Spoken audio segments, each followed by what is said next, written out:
do projeto fala da possibilidade de o juiz julgar o mérito sempre a favor daquele a quem aproveitaria o acolhimento da preliminar, princípio que, segundo meu modo de pensar, já está no projeto, no código em vigor, né? De algum modo já existe no código em vigor.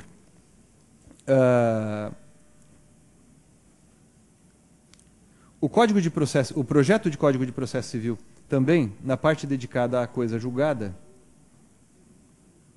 melhor dizendo, na parte que fala da extinção do processo sem julgamento do mérito, né? Aqui, 473, parágrafo 1º.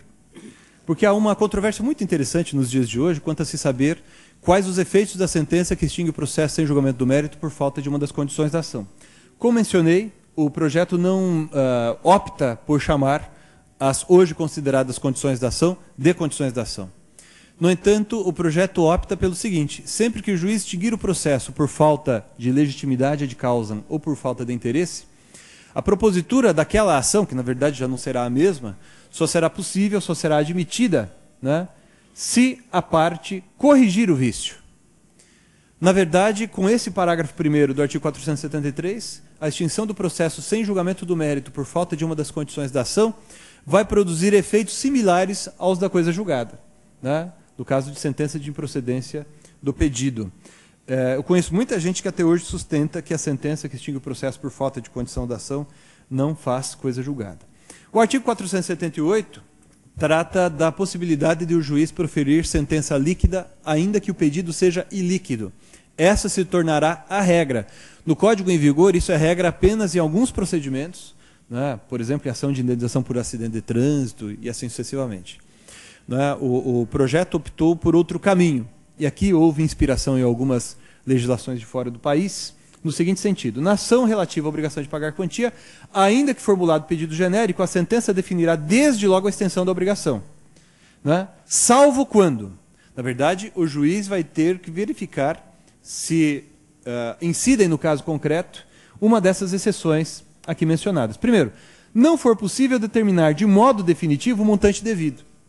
Ou seja, aquilo que justificou a realização de pedido não líquido pelo autor, aquela situação de fato que existia quando do ajuizamento da ação, perdura até o momento da prolação da sentença. Então o juiz não vai ter também condições de proferir sentença líquida. Né? E, inciso segundo, a apuração do valor devido depender de produção de prova de realização demorada ou excessivamente dispendiosa, assim reconhecida na sentença. Ou seja, o juiz já tem condições de dizer sobre o ante beatur. Mas para falar sobre o quantum debeatur, juiz, teria que demorar muito, fazer com que aquele processo caminhasse muito tempo ainda na produção daquela prova. Da prova pericial, muitas vezes, né? Dependendo do caso. Então o juiz pode, desde logo, proferir sentença dizendo que a dívida sim existe, o montante fica relegado ao momento posterior. Percebam que, de certo modo, isso aqui vai ficar na mão do juiz, deliberar se é caso de se fazer a liquidação desde logo, e daí proferir sentença líquida, porque, na verdade, quando o juiz vai proferir sentença líquida, ele antecipa no tempo aquilo que seria realizado apenas por ocasião da liquidação. Ou se ele vai relegar a liquidação para momento posterior.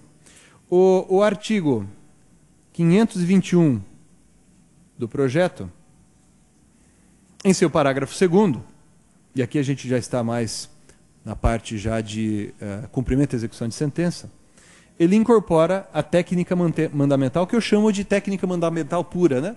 Para muita gente, a ação mandamental é aquela em que o juiz estabelece medidas coercitivas, que é um conceito mais recente de tutela mandamental. Eu sigo o conceito mais tradicional de ação mandamental, desenvolvido, dentre outros, pelo professor Ovídio, que é aqui do Rio Grande do Sul, segundo o qual tutela mandamental é aquela em que há ordem judicial, independentemente de o juiz fixar ou não medidas coercitivas.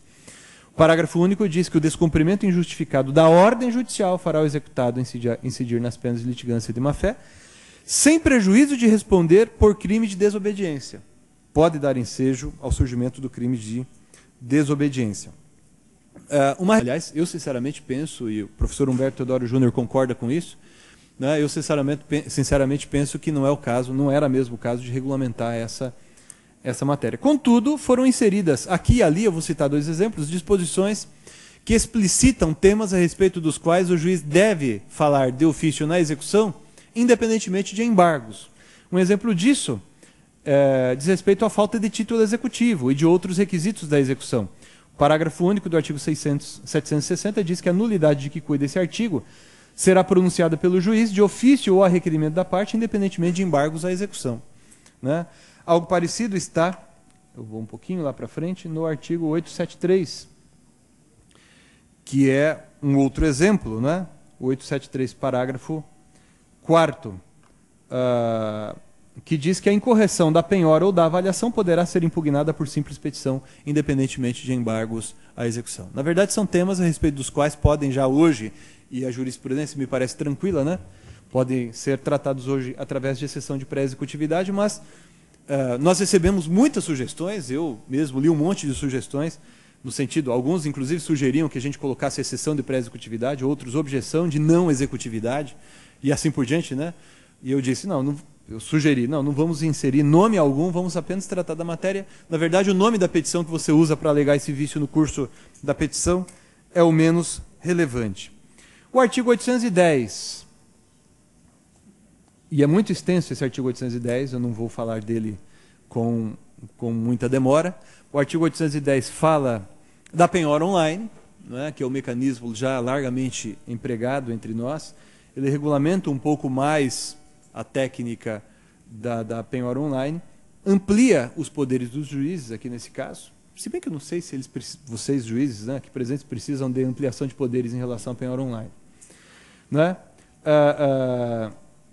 Mas pelo menos de algum modo regulamenta. Uma novidade, que foi uma sugestão que nós recebemos e que foi aqui acolhida, diz respeito à responsabilidade da instituição financeira que demora para fazer o cancelamento da penhora online.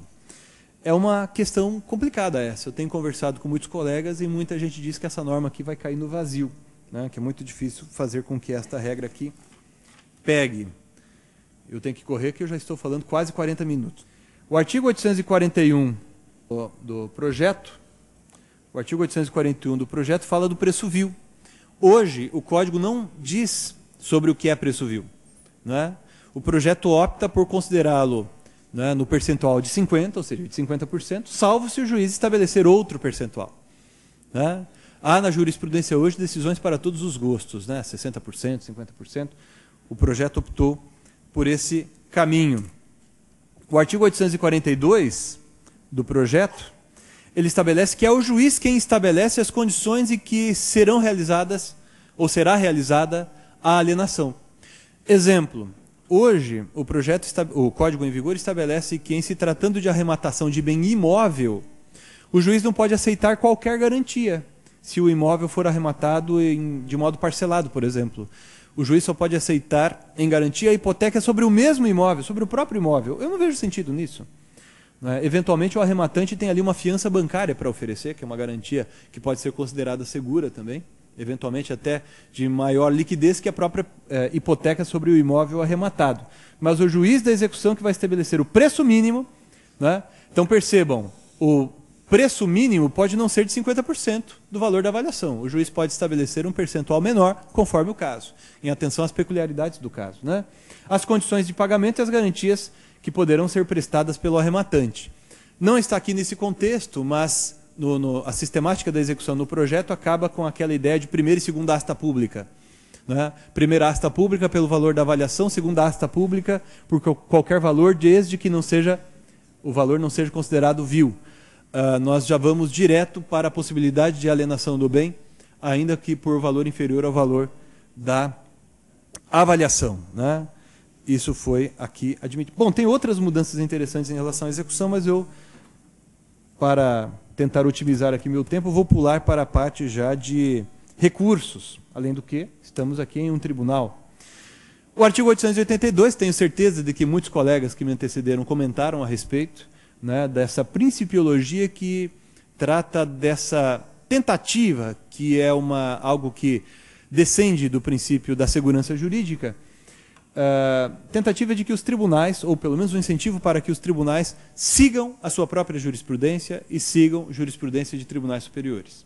O artigo 882 contém uma série de princípios, de disposições nesse sentido. Eu tenho notado, infelizmente, que nossos tribunais nem sempre seguem, só para citar um exemplo, o que está aqui no parágrafo 1º do artigo 882. Né? Está escrito aqui: a mudança de entendimento sedimentado observará a necessidade de fundamentação adequada e específica, considerando o imperativo da estabilidade das relações jurídicas. Para citar um exemplo, o Supremo Tribunal Federal, há poucos meses, mudou a jurisprudência tranquila, pacífica, sedimentada do próprio Supremo sobre a coisa julgada em ações de paternidade. O Supremo não vinha admitindo relativização de coisa julgada em ações de paternidade de maneira alguma. Mas, de repente, naqueles casos que foram ali mencionados naquele julgado, na verdade, há bem pouco tempo foi proferido esse julgado, se admitiu a relativização da coisa julgada.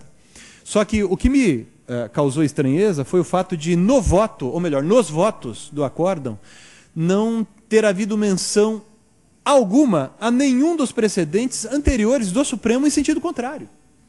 Ou seja, foi uma mudança de jurisprudência sem dizer que, na verdade, havia uma outra jurisprudência em sentido oposto e por muito tempo, né, naquele tribunal. Então me parece o seguinte, que se os tribunais resolvem dar uma guinada na sua jurisprudência, como foi o caso, e nós experimentamos isso diariamente, eu sou advogado, advogo na área empresarial e fico, às vezes, atordoado com mudanças de jurisprudência na área de direito tributário, né? E não raro os tribunais superiores, especialmente, nos pegam de surpresa, né? Com mudanças de jurisprudência e também não raro sem se preocupar com os porquês de se estar abandonando uma orientação jurisprudencial antes seguida, né?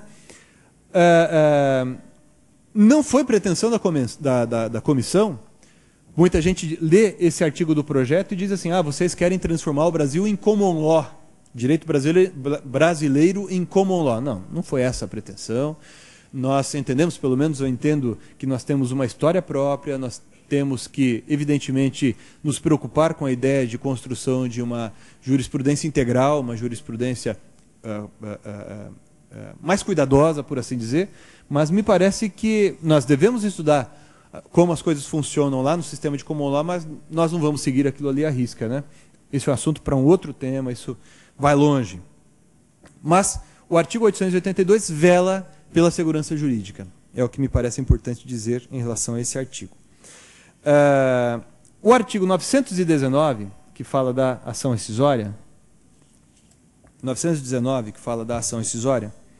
prevê a possibilidade de ajuizamento da ação rescisória, aqui inciso 7º, com base em prova nova. Hoje, a norma fala apenas em documento novo.